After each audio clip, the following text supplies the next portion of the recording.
Hey, listen, or howdy. Today we're talking about Electric Cowboy Coffee. Yes, Cowboy Coffee and Electric Cowboy Coffee. The kissing cousins here on Bean Basics.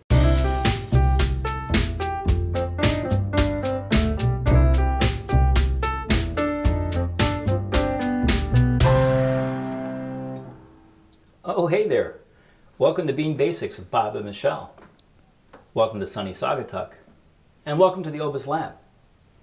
Hey, listen, today we're talking about Electric Cowboy Coffee. You know, we've done an episode on Cowboy Coffee, and we'll put that up here.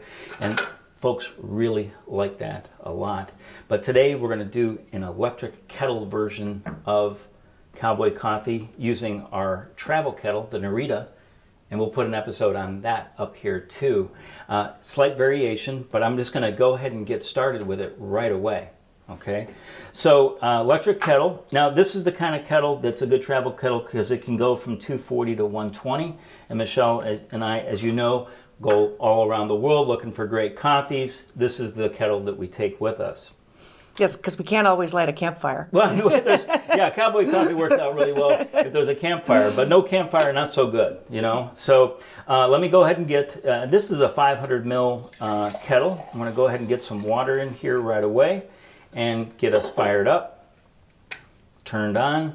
And did I turn that on? Yeah, I turned that on. There we go. Now, Cowboy Coffee doesn't have you put any sugar in it, but Cowboy Coffee, by the way, is very similar to Turkish coffee that uses this right here called a Sezve. That's right. And Turkish coffee, grounds, sugar, water, all boil right in here. But we also often end up on farm and end up with farm coffee. Now farm coffee, and I'm talking about a coffee farm, they'll take the coffee that's kind of been put to the side, they'll put it in a big pot, boil it up, and put some sugar in it. And we're going to make ours with sugar today too, okay? So let me go ahead, and this is not a fussy recipe. I'm going to use my sipping spoon here, my tasting spoon, as the measuring device, which is about a tablespoon. I was going to say, I think it's about a tablespoon. That's right. Anyway. We're going to get that in right away. And then we're going to measure 30 grams of coffee, right? And I'm going to use pre-ground coffee here. And we'll talk about that more in a minute. But we need 30 grams of coffee, and let me go ahead and get my scale on. But the thing to know is that maybe, you know, you're not going to bring a scale with you when you're traveling, right? And so if you have your favorite spoon like I do, go ahead and figure out how many spoonfuls it would take to get to 30 grams, right? So there's 7, there's 13.6, there's 22.2, and here's 29.6. So that was about 4 of these spoons for me. Right now, if you had a different spoon, it might be a different number of, there we go, 30.4. Well, close enough. Got it pretty good. So this pot, by the way, heats up so quickly I had to turn it off, or the water would already be boiling. And really, we'd like to get the water before it gets to the boil and get it in the kettle and stir it in and sort of hydrate it. So I'm going to pour this in, and babe, if you'll just come in here a little bit, and I'm going to go ahead and hit the timer here.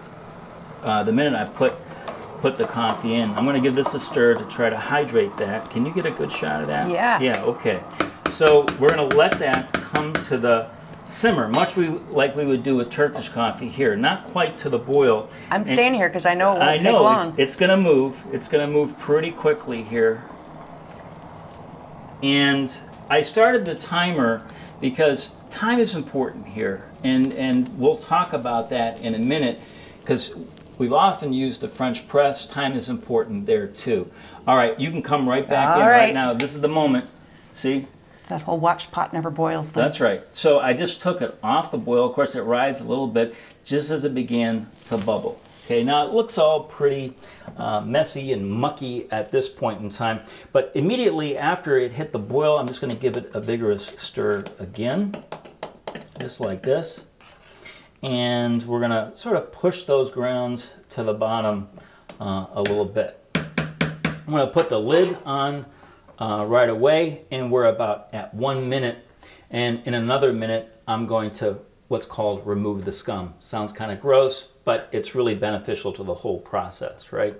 So, you know, we use this travel kettle, the Narita, because it's so simple to do out there in the field, right? So it's not always convenient for us to, you know, bring our AeroPress or bring our V60 with a filter. I mean, maybe if we're staying in hotels that are in the city, but often we're staying at hotels that aren't really even hotels. I mean, there might be one plug in them, and maybe you can charge your cell phone or make coffee, or your French press, right? Any of those things, we don't want to bring those along. We want to be able to make our coffee in just one simple pot. Well, often all we've got is literally what we can carry on our back, so we want to make it simple. That's right. And this pot, you know, I just put the coffee bag, I shove it right in there, close this pot up, put that in the backpack, and we're kind of good, you know. So, okay, 1 minute has gone by, and I'm going to go ahead and do what's called remove the scum. And if you'll come in here, babe, a little bit, we're going to just take this top layer of foam off and get it out of there, okay? And there's not really too many grounds at this point because the grounds have begun to sift to the bottom. Okay, there we go. And I'm going to close this up just like that. And for the sake of conversation, I'm going to put a thermometer in here. And the reason I'm going to do that is, you know, this would have come to the near boil or the boil at 212, right? We're going to let this coffee now sit for 10 minutes total, right? So we started, we're already 250 in. We're going to let this sit for about 7 more minutes and X amount of seconds, and we'll see that the temperature will drop to just about 180. You know, I know a lot of folks are really concerned about having a hot cup of coffee, and so 180 is still a good hot cup of coffee, although keep in mind that almost the perfect temperature to drink coffee is actually 139 degrees. Your body, your tongue, your mouth likes it best at that moment in time, all right? So we're going to let that just sit around, and at this point, you know, we would, if Michelle and I were in this hotel room with one plug and not much entertainment around, we would be just sitting and talking a little bit while this is, well, what's happening here? The grounds are slowly sifting down, right? And we have an episode on the French press. It's called the Frank Green French press. And we talk about the same thing, that there's a way to make a French press, or frankly, our Electric Cowboy Coffee, or what we would call coffee farm coffee, the same way, where we just let the grounds sift to the bottom all by itself, right?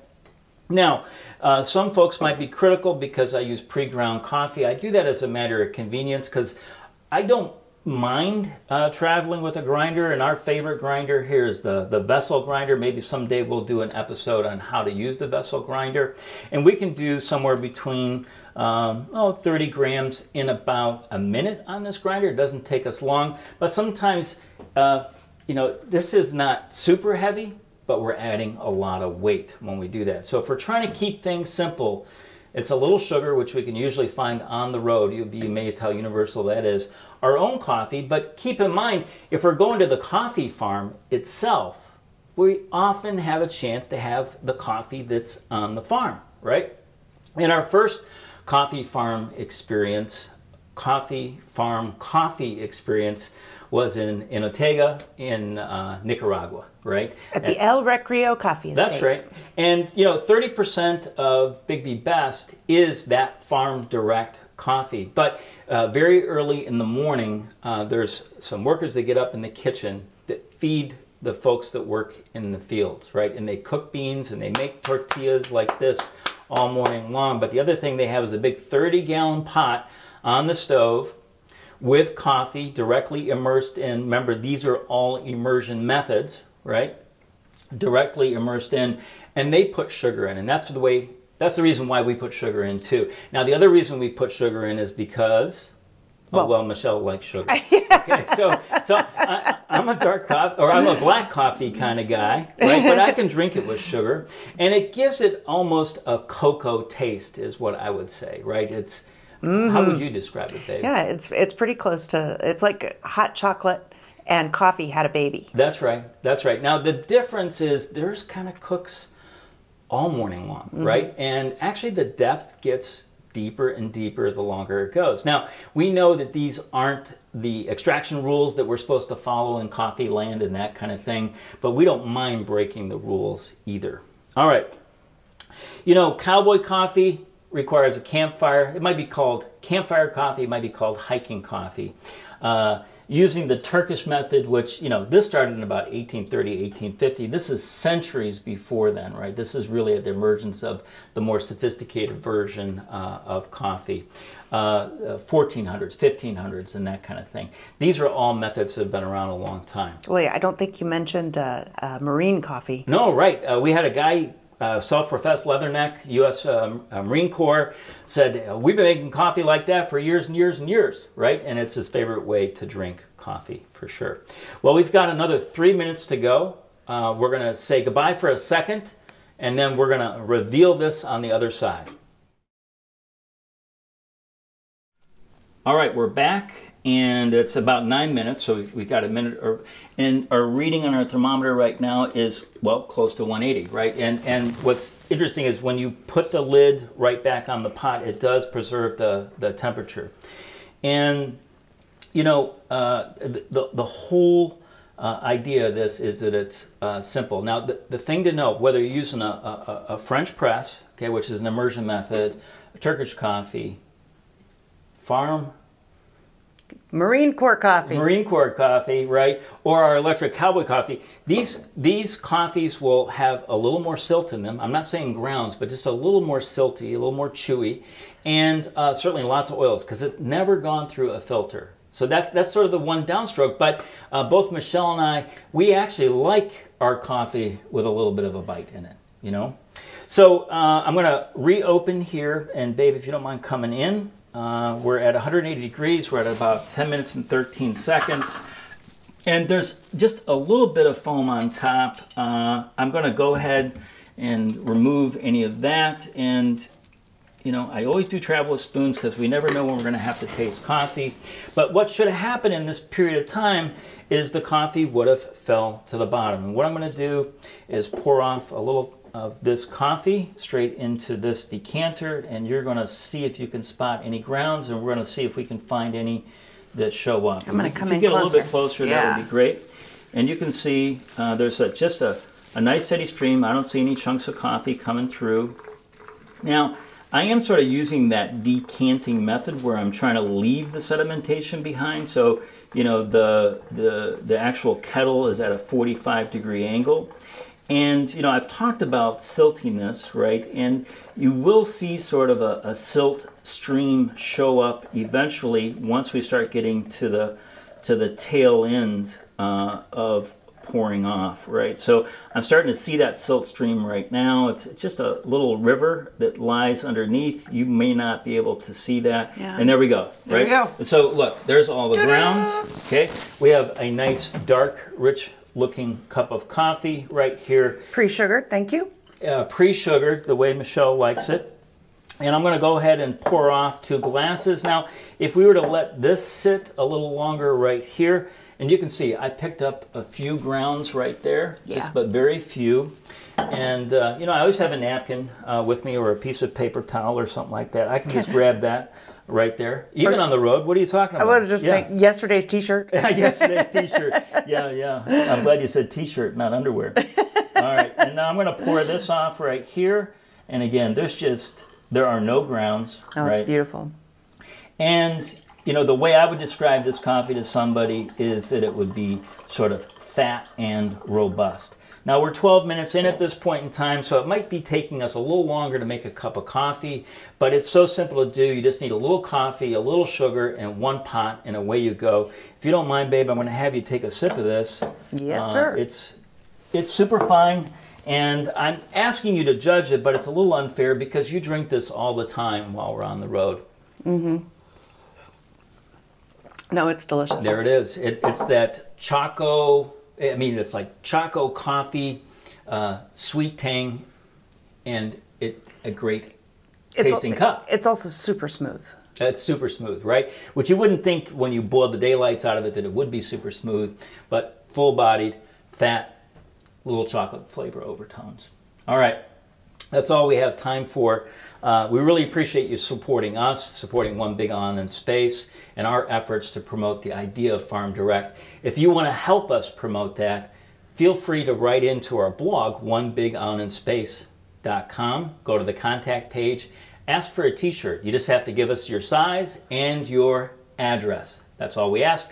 If you have any comments, leave them down below. If you like the episode, give it a like.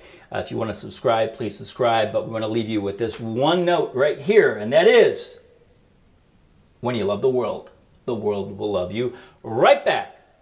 Hey, thanks for joining us. For future episodes, click the subscribe button. Bean Basics is brought to you by OneBigIslandInspace.com with 2 G's.